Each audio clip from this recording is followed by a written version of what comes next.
Let's say that you are an ancient philosopher who is building up mathematics from the ground up, and you already have a reasonable understanding of what a negative number could or should represent, and you know how to add and subtract negative numbers, but now you are faced with a conundrum. What happens when you multiply negative numbers? Either when you multiply a positive number times a negative number, or when you multiply two negative numbers. So, for example, you aren't quite sure what should happen if you were to multiply, and I'm just picking two numbers where one is positive and one is negative. What would happen if you were to multiply 5 times negative 3? You're not quite sure about this just yet. You're also not quite sure about what would happen if you multiply two negative numbers. So let's say negative 2 times negative 6. This is also unclear to you. What you do know, because you are a mathematician, is however you define this, or whatever this should be, it should hopefully be consistent with all of the other properties of mathematics that you already know, and preferably all of the other properties of multiplication. That would make you feel comfortable that you are getting this right. And later we can think about other ways to get the intuition for what these might be and why it actually makes sense. But to make this consistent with the rest of the mathematics that you know, you go into a little bit of a thought experiment. You say, well, what should 5 times 3 plus negative 3 be? Well, you already have a philosophy of adding negative numbers or adding positive to negative numbers. You know that negative 3 is the opposite of 3.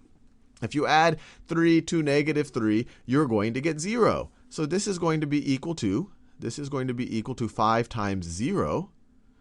5 times 0 based on how you already thought about adding a negative to a positive. And anything times 0 is going to be 0. So this expression right over here should be 0.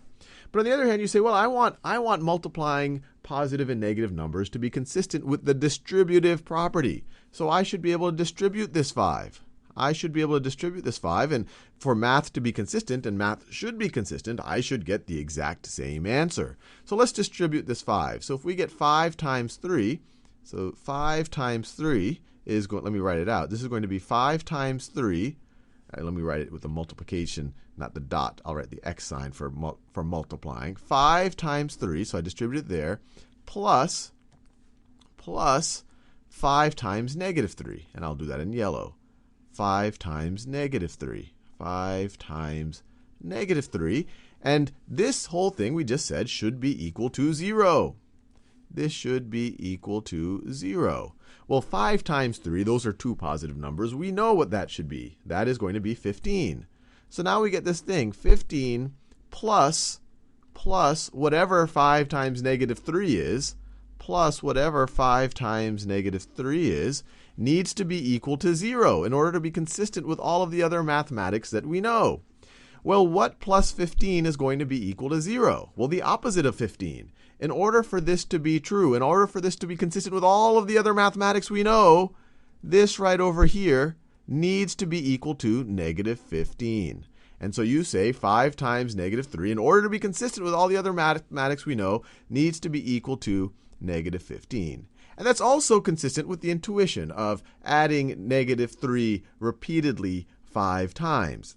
Now, a slightly harder to conceive idea is multiplying two negatives. But we can do the exact same thought experiment. We want whatever this answer to be consistent with the rest of mathematics that we know. So we can say, so we could do the same thought experiment. What would negative 2 times 6 plus negative 6 be equal to? Well, 6 plus negative 6 is going to be 0. Negative 2 times 0, anything times 0, needs to be equal to 0. But then once again, we can distribute.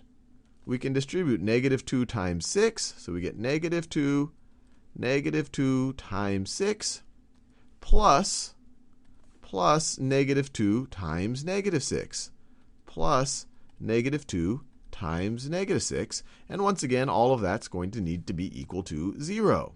Now, based on the thought experiment we just did, we said, well, this needs to be equal to negative 12. Or we could view this as going to the 6 twice in the left direction on the number line, which would get us to negative 12. Or you could say repeatedly adding negative 2 6 times. That would also get you to negative 12. And now we also saw it over here, that we multiplied a positive times a negative. We got the negative. So this could be, or we know that this is going to be equal to negative 12. And so we have negative 12 plus whatever this business is, is going to have to be equal to 0. Is going to have to be equal to 0 in order to be consistent with all of the other mathematics that we know.